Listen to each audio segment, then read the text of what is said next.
والدین کے حق مرنے کے بعد بھی ختم نہیں ہوتے۔ اعلیٰ حضرت عظیم البرکت امام اہل محبت امام الشاہ احمد رضا خان فاضل بریلوی علیہ رحمہ نے تو باقاعدہ اس پر رسالہ تصنیف کیا اور مختلف احادیث سے 12 حقوق کا ذکر کیا جو مرنے والوں کے بعد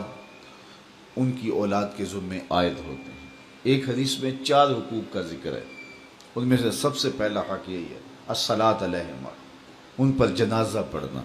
تجہیز و تکفین تدفین یہ سب جس کے زمرے میں آتی ہے، تو یہ پہلا حق ہے۔ اور اگر اولاد خود جنازہ پڑھائے تو ان کی سعادت ہے،